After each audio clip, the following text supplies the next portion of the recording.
Hello friends, welcome to my study feed of physical education channel. दोस्तों, ये anatomy physiology के blood circulatory system से related questions हैं। 20 MCQ question है आज के सेशन में। दोस्तों, किसी भी फिजिकल एजुकेशन कंपटीशन एग्जाम का आप प्रिपरेशन कर रहे हैं तो मेरे चैनल पे डेली बेसिस पे आप जुड़े रहिए और डेली प्रैक्टिस कीजिए। दोस्तों, जो आवाज़ में प्रॉब्लम था, घरघराहट आ रहा था, उसको ठीक करने के चलते मैं कल वीडियो अपलोड नहीं की थी। आज ये ठीक हो गया है, आपको खुद महसूस होता होगा। आज कोई घरघराहट नहीं है, क्लीन है आवाज़ एकदम। तो दोस्तों, डेली बेसिस पे प्रैक्टिस कीजिए, वो भी बिल्कुल फ्री में। तो दोस्तों, चलते हैं आज के क्वेश्चंस की तरफ। क्वेश्चन नंबर 1 है, ए बी रक्त समूह कहा जाता है। तो आपको पता है कि ए बी रक्त समूह को हम जो सबका रक्त वर्ग का रक्त ग्रहण कर सकता है, इसलिए इसको सार्वभौमिक ग्राही यूनिवर्सल रेसिपिएंट या रिसेप्टर कहा जाता है। एंड इसके अलावा A B R H D positive रक्त वाले को भी सार्वभौमिक प्राप्तकर्ता कहा जाता है और ओ रक्त समूह के सार्वभौमिक दाता यानी यूनिवर्सल डोनर कहा जाता है। अगर ओ नेगेटिव पॉजिटिव देगा तो ओ नेगेटिव वाला जो होता है वो यूनिवर्सल डोनर होता है, याद रखिएगा।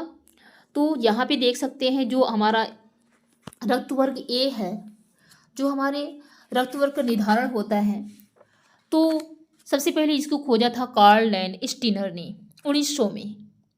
उन्होंने पता लगाया कि आरबीसी की कोशिका कला तथा प्लाज्मा में एक विशेष प्रकार की प्रोटीन पाई जाती है जिसे एंटीजन और एंटीबॉडीज कहते हैं। एंटीजन जो है आरबीसी में के बाहर पाया जाता है एंड ए प्रतिजन बी प्रतिजन, यानी कि ए एंटीजन बी एंटीजन के दो प्रकार के हैं। एंटीबॉडीज जो है वो प्लाज्मा में पाया जाता है, जो प्रतिरक्षी कहलाता है ए प्रतिरक्षी बी प्रतिरक्षी यानी एंटीबॉडीज। इस प्रकार जो है जो हमारा रक्त वर्ग का निर्धारण होता है एंटीजन के द्वारा होता है। एंटीजन और एंटीबॉडीज दोनों समान नहीं हो सकते क्योंकि रक्त में सम्मोहन हो जाता है और रक्त आगे नहीं बढ़ जाएगा, आपस में फंस जाएगा और व्यक्ति की मृत्यु हो जाती है। तो इस प्रकार इसको बनाया गया है कि रक्त वर्ग ए में एंटीजन ए और एंटीबॉडीज बी पाया जाता है और बी में रक्त वर्ग बी में एंटीजन बी एंटीबॉडीज ए पाया जाता है और ए बी रक्त वर्ग में एंटीजन ए बी और कोई एंटीबॉडीज नहीं पाया जाता है। इसलिए यह सबका रक्त ग्रहण कर लेता है और यूनिवर्सल रेसिप्टर यानी रेसिपिएंट कहा जाता है, सर्वग्राही कहा जाता है। जो रक्त वर्ग ओ होता है उसमें कोई एंटीजन नहीं होता और एंटीबॉडीज ए और बी दोनों होता है, इसलिए सबको दे सकता है, यूनिवर्सल डोनर होता है। सेम एंटीजन होना चाहिए रक्त वर्ग के लिए, याद रखिएगा। चढ़ाने के लिए दोनों व्यक्तियों का सेम ब्लड ग्रुप होना चाहिए। ए बी को नहीं दे सकता क्योंकि ए का एंटीजन बी के एंटीबॉडीज से क्या हो जाएगा, मैच कर जाएगा और बी का एंटीबॉडीज ए के एंटीबॉडीज से, बी का जो एंटीजन है ए के एंटीबॉडीज से फंस जाएगा। क्वेश्चन नंबर 2 है, अत्यधिक रक्त हानि से कौन सी चिकित्सकीय विकसित होगी। तो दोस्तों, इससे जो है आघात यानी कि शॉक की स्थिति उत्पन्न हो जाएगी। SHOCK आघात, यहाँ पे इंग्लिश वाला जो वर्जन है ये यहाँ पे राइट होगा दोस्तों, थोड़ा ट्रांसलेशन में गलती हुआ है, ठीक है। शॉक SHOCK, तो इसको शॉक भी कहते हैं। अत्यधिक अगर रक्त हानि हो जाती है तो जिससे जीवन को खतरा होता है। यह वह स्थिति होती है जिसमें रक्त का संचार कम हो जाता है, जिससे कोशिकाएं और ऊतकों को भी नुकसान पहुंचता है। शॉक या आघात के कारण रक्तचाप कम हो जाता है, हार्ट रेट बढ़ जाता है और शरीर के सहने की क्षमता कम हो जाती है। नेक्स्ट क्वेश्चन है, कौन सी धमनी हृदय को रक्त आपूर्ति वहन करती है। Which artery carries blood supply to the heart. तो आपको पता है दोस्तों कि जो हमारी धमनी होती है उसमें सबसे बड़ा होती है महाधमनी यानी कि एरोटा। इसमें से जो है हृदय को रक्त आपूर्ति करती है कोरोनरी धमनी। कौन सी धमनी करती है हृदय को रक्त आपूर्ति? कोरोनरी धमनी, याद रखिएगा। जैसे कि आप जानते हैं सबसे बड़ा धमनी होता है महाधमनी जिसे हम एरोटा कहते हैं, और सबसे बड़ी धमनी एरोटा हृदय के कक्ष से सीधी जुड़ी हुई होती है, और हृदय ऑक्सीजन युक्त खून इस धमनी और इसकी शाखाओं के द्वारा पूरे शरीर में परिचालित करता है। इसका जो प्रथम शाखा होता है वो कोरोनरी धमनी होती है, यानी कि महाधमनी एरोटा से सर्वप्रथम निकलने वाली शाखाएं दाईं और बाईं हृदय की कोरोनरी धमनियां होती हैं। यह आगे चलकर बहुत सारी उप शाखाओं में विभाजित होकर हृदय के चारों ओर फैल जाती हैं। इस प्रकार हृदय के सभी भागों तक रक्त पहुंचाती है, और हृदय ऊतक से जो रक्त की वापसी होती है अशुद्ध रक्त, उसको कोरोनरी साइनस के द्वारा करती है, जो सीधे हृदय के दाएं अलिंद में खुलती है। तो ये तो आपको याद रखना है कि दाएं हृदय के दाएं भाग में, दाएं अलिंद दाएं निलय में अशुद्ध रक्त और बाएं भाग में शुद्ध रक्त बहता है। फिर दूसरी शाखा निकलती है दाईं और बाईं कैरोटिड धमनियाँ। ये कैरोटिड धमनियाँ शरीर के सिर और गर्दन के दोनों हिस्सों में खून पहुंचाती हैं, ये याद रहना चाहिए आप सबको। उसके बाद तीसरी शाखा निकलती है दाईं और बाईं सब क्लेवियन धमनियाँ, जो कंधों और भुजाओं को रक्त पहुंचाती हैं। और उसके बाद एरोटा की कई शाखाएं आंतरिक अंगों को खून पहुंचाती हैं। उदर क्षेत्र में एरोटा दो शाखाओं में बट जाती है, जिसे हम दाईं और बाईं इलियक धमनी कहते हैं, जो पेल्विस क्षेत्र में स्थित अंगों को रक्त पहुंचाती है। यही धमनियां नीचे टांगों तक जाती हैं, जहां इन्हें फीमोरल धमनी कहते हैं। आई होप कि आपको अच्छे से समझ में आया होगा। क्वेश्चन नंबर 4 है, किसी प्रकार की रक्त प्रवाह को रोकने में शामिल मुख्य क्रिया बताएं। तो दोस्तों इसका मेन क्रिया है, किसी भी प्रकार का रक्त प्रवाह हो रहा है तो दबाव यानी कि प्रेशर।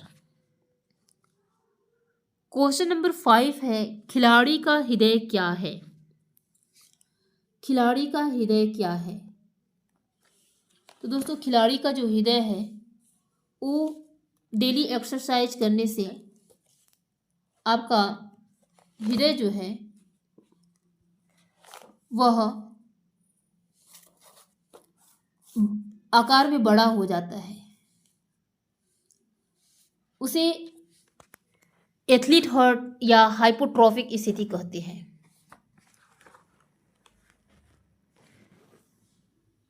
तो यहाँ पे राइट आंसर हो जाएगा यह हाइपोट्रोपिक स्थिति है, यानी कि एक खिलाड़ी का हृदय हाइपोट्रोपिक स्थिति में होता है। इसका तात्पर्य यह है कि एक अप्रशिक्षित खिलाड़ी या सामान्य व्यक्ति का जो पल्स रेट हार्ट रेट होता है 70 से 72 होता है। एक प्रशिक्षित, जब हम भारी एक्सरसाइज करते हैं व्यायाम के समय 180 प्रति मिनट हो जाता है, बट जब वो प्रशिक्षित हो जाता है तो उसका हार्ट रेट 40 से 50 हो जाता है। इसलिए इसका प्रभाव खिलाड़ी के हृदय पर पड़ता है। हृदय बड़ा हो जाता है और हार्ट रेट कम हो जाता है और खिलाड़ी का हृदय हाइपोट्रोफिक स्थिति में पहुंच जाता है। क्वेश्चन नंबर 6 है, खून का तरल भाग होता है। तो आपको पता है कि खून का तरल भाग कौन होता है? तो खून का तरल भाग आपका प्लाज्मा होता है। खून का तरल भाग प्लाज्मा होता है। तो यहाँ पे राइट आंसर हो जाएगा प्लाज्मा। जैसा कि आप जानते हैं हमारा जो ब्लड होता है वह एक तरल संयोजी ऊतक है, जो हमारे शरीर की मात्रा जो है हमारे शरीर में 5 से 6 लीटर होता है। रक्त का पीएच मान 7.35 से 7.45 तक होता है, जो क्षारीय है।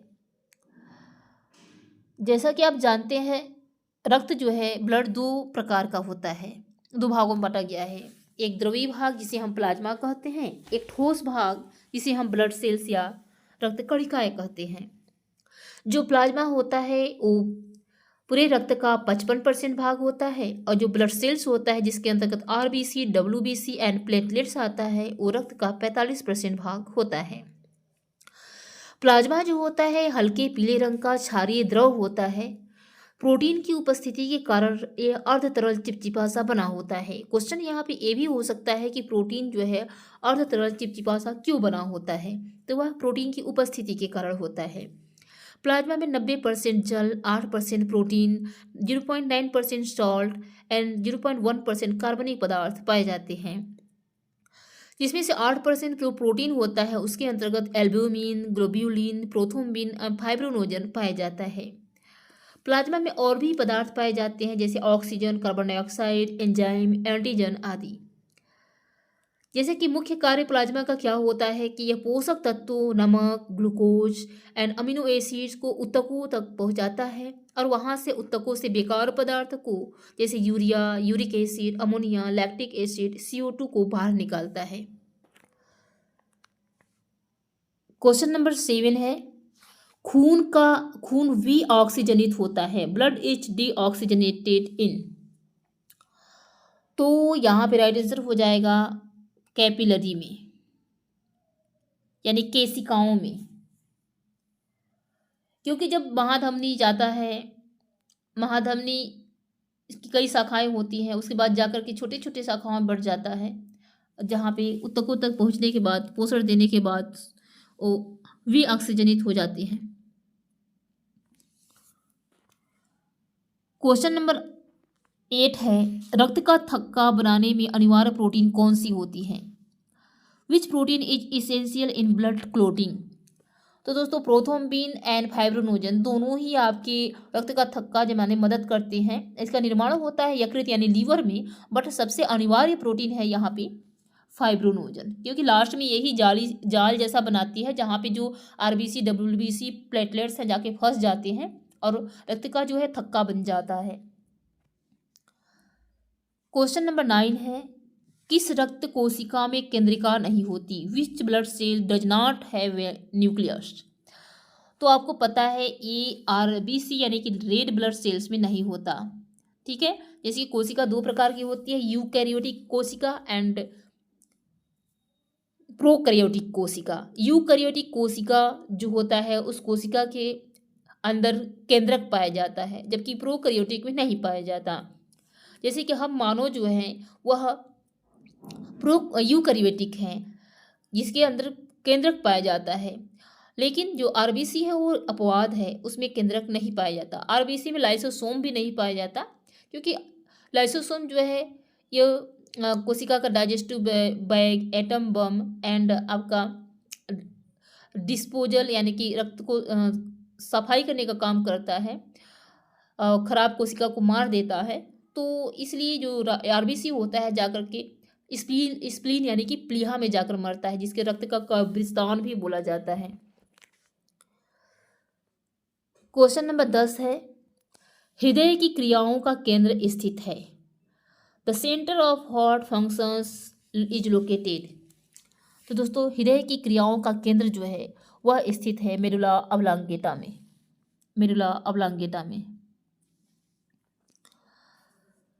मेडुला ऑब्लांगेटा दिमाग तथा स्पाइनल कॉर्ड के मध्य सूचनाओं को जारी करता है। मेडुला में ऐसे केंद्र होते हैं जो हृदय तथा फेफड़ों को नियंत्रित करते हैं।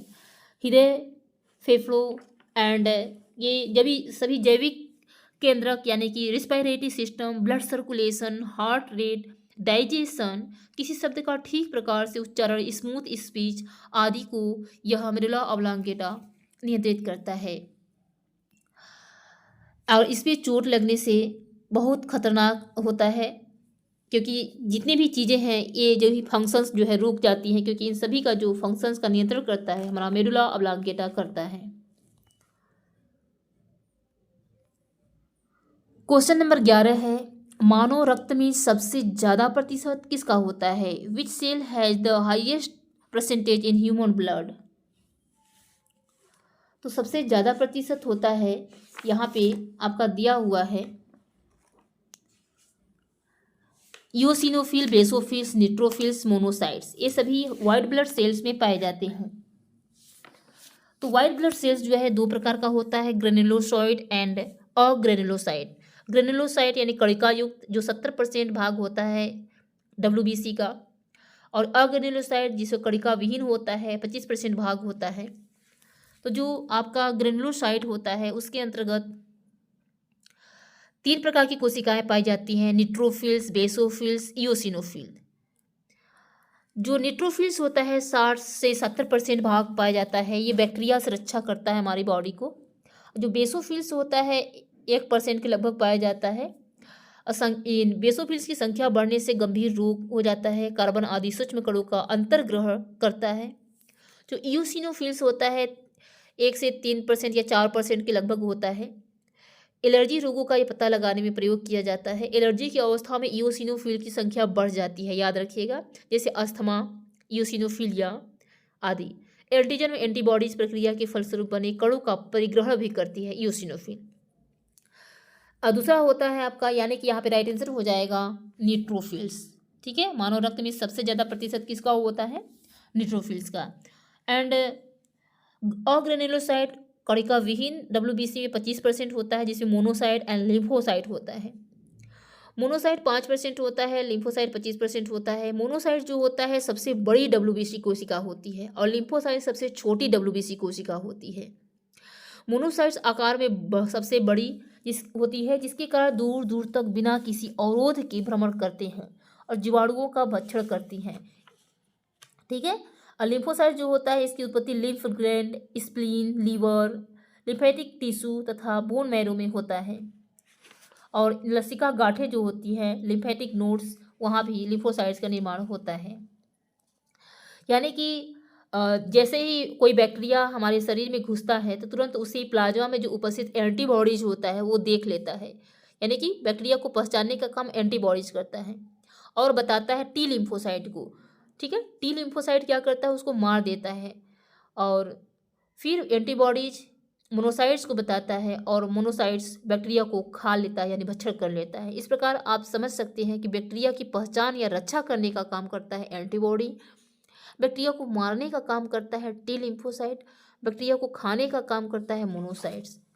तो इस प्रकार आप समझे होंगे अच्छे से। नेक्स्ट क्वेश्चन की ओर चलते हैं। क्वेश्चन नंबर 12 है, व्यायाम के दौरान शरीर में कुल रक्त विवरण हृदय निकास कितना होता है?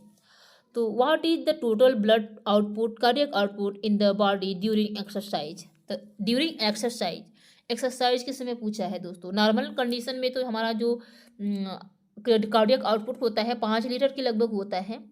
जैसा कि आप जानते हैं कार्डियक आउटपुट क्या होता है, 1 मिनट में हृदय के द्वारा कि जितना रक्त पंप किया जाता है बॉडी की तरफ, अंगों की तरफ, उसे हम कार्डियक आउटपुट कहते हैं। कार्डियक आउटपुट ज्ञात करने का सूत्र क्या होता है? स्ट्रोक वॉल्यूम प्लस गुणे हार्ट रेट। तो स्ट्रोक वॉल्यूम नॉर्मल कंडीशन में कितना होता है? 70। हार्ट रेट कितना होता है? 72। ठीक है, बराबर कितना हो जाता है? 5040 ml। ठीक है, यानी 5.04 लीटर। तो स्ट्रोक वॉल्यूम क्या होता है कि हृदय के एक धड़कन में बायां अलिंद से या हृदय से जितना रक्त पंप किया जाता है उसको स्ट्रोक वॉल्यूम कहते हैं। और कार्डियक आउटपुट क्या कहते हैं? जो हृदय के 1 मिनट में हृदय द्वारा जितना शुद्ध रक्त को पंप किया जाता है उसे हम कहते हैं कार्डियक आउटपुट। तो नॉर्मल कंडीशन में 5040 ml यानी 5.04 लीटर लगभग होता है। लेकिन जब एक्सरसाइज करते हैं उस कंडीशन में जो स्ट्रोक वॉल्यूम होता है लगभग 120 से 140 हो जाता है और जो हमारा हार्ट रेट होता है 180 हो जाता है। और इसको गुणा करेंगे तो आपका 2500-2600 लगभग हो जाएगा आपका। तो इस प्रकार आपका जो होगा वो आपका 2500 ml यानी कि 25 लीटर के लगभग आपका हो जाएगा व्यायाम के समय कार्डियक आउटपुट। कितना हो जाएगा आप गुणा करके देख सकते हैं। ठीक है, तो 2500 ml प्रति मिनट की दर से, यानी 2500 ml यानी कि 25 लीटर। ठीक है,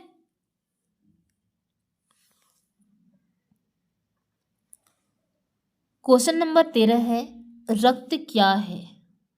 व्हाट इज ब्लड? तो ब्लड एक द्रव ऊतक है, ठीक है, फ्लूइड टिश्यू है, एक तरल संयोजी ऊतक है। यह रोगाणुओं से लड़ता है, शरीर का तापमान ठीक रखता है, रक्त का जो पीएच मान होता है वो 7.4 होता है। यह पूरे शरीर के का रक्त जो है शरीर के भार का 7 से 8% होता है। एक वयस्क मनुष्य में 5 से 6 लीटर रक्त होता है। रक्त का मुख्य कार्य भोजन ले जाना, ऑक्सीजन तथा कार्बन डाइऑक्साइड का परिवहन करना एवं अवशेष पदार्थों का उत्सर्जन करना भी होता है। क्वेश्चन नंबर 14 है कि लाल रक्त कणों का जीवन काल कितना होता है? आप सबको पता है 120 दिन होता है। 2 से 5 दिन आपका WBC, 10 से 12 दिन आपका प्लेटलेट्स। क्वेश्चन नंबर 15 है श्वेत रक्त कणों का जीवन काल कितना होता है? तो दोस्तों 2 से 5 दिन, कहीं 3 से 5 दिन ऐसे मिलता है, लेकिन इसमें 2 से 5 दिन दिया हुआ है। यह हमारे शरीर में संक्रमण या संक्रामक रोगों या से लड़ने की क्षमता प्रदान करता है, उसे रक्षा करता है, हमारे इम्यून सिस्टम को अच्छा रखता है। क्वेश्चन नंबर 16 है मानव शरीर का सबसे व्यस्त अंग कौन सा है? Which is the busiest organ of human body? तो आप सबको पता है दोस्तों, जब तक हृदय धड़कता है तब तक हम जिंदा रहते हैं। तो हमारा हृदय जो है जन्म से मृत्यु पर्यंत तक धड़कता रहता है। यह हमारे शरीर का सबसे व्यस्ततम अंग है।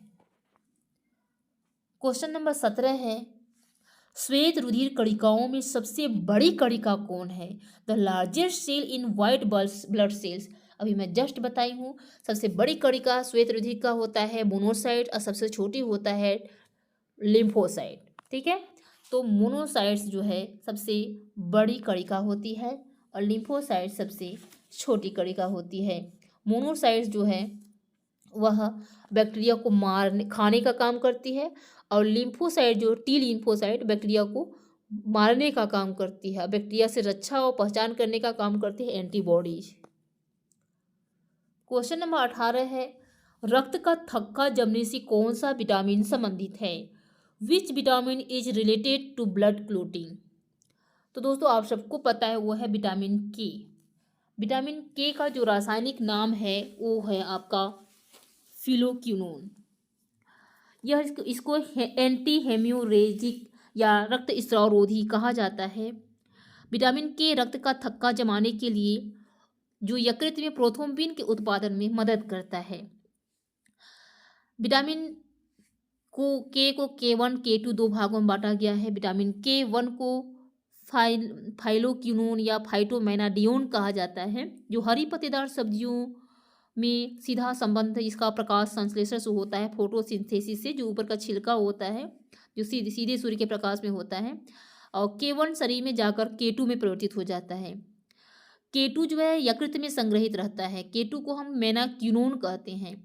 यह संश्लेषण इसका आंतों के जीवाणुओं द्वारा होता है। याद रखिएगा, जो बड़ी आंत होता है, छोटी आंत, उसमें वो आंतों के जीवाणुओं द्वारा K2 का संश्लेषण होता है, बनता है। लंबे समय तक जीवाणु रोधक लेने से, या आप एंटीबैक्टीरियल कोई दवा ले रहे हैं लंबे समय तक, तो आंतों के जीवाणुओं की मात्रा कम हो जाती है, जिससे विटामिन के अच्छे से नहीं बन पाता और इसका अब्जॉर्प्शन अच्छा से नहीं हो पाता। इसकी कमी से रक्त का थक्का नहीं जमता है और आंतों प्रभावित होती हैं। अब पित्त की नली में अवरोध हो जाता है, बहुत सारा प्रॉब्लम हो जाता है विटामिन के की कमी से, और प्रौढ़ावस्था में ऑस्टियोमलेशिया भी हो जाता है, ठीक है।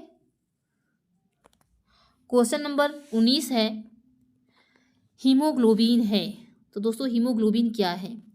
यह एक प्रकार का प्रोटीन है। क्या है? प्रोटीन है। हीमोग्लोबिन एक जटिल प्रोटीन है जिसमें लौह तत्व की पर्याप्त मात्रा होती है। Haemoglobin, haem plus globin, haem मतलब आयरन, ग्लोबिन मतलब प्रोटीन, यानी कि आयरन और प्रोटीन से मिलकर बना होता है। इसमें ऑक्सीजन के प्रति विशेष बंधुता होती है, यानी कि हमारे 100 ml रक्त में 15 ग्राम हीमोग्लोबिन पाया जाता है और 1 ग्राम हीमोग्लोबिन 1.34 ml ऑक्सीजन को बांध कर ले जाता है। रक्त में इस प्रकार 15 ग्राम में 20 ml ऑक्सीजन लेकर जाता है। रक्त में हीमोग्लोबिन की मात्रा घटने की दशा को हम रक्त अल्पता यानी कि एनीमिया कहते हैं। क्वेश्चन नंबर 20 है आज के सेशन का लास्ट क्वेश्चन कि रक्त की प्लाज्मा में जल कितना होता है। तभी जस्ट बताई हूँ 90% जल होता है, 8% प्रोटीन होता है। ठीक है। एंड ये हमारे शरीर के रक्त का 55% भाग बनाता है, 45% आपका रक्त कणिका बनाता है। तो दोस्तों ये था आज के सेशन का 20 MCQ क्वेश्चंस। आई होप कि सभी क्वेश्चंस आपको अच्छे से समझ में आए होंगे। जिस भी क्वेश्चन में जो भी डाउट होगा कमेंट में ज़रूर बताइए और हम सब मिलकर उसको सॉल्व करेंगे। और ज़्यादा से ज़्यादा वीडियो को शेयर कीजिए जिससे और लोगों तक वीडियो पहुंच सके। तो मिलते हैं नेक्स्ट वीडियो प्रैक्टिस में, तब तक के लिए जय हिंद।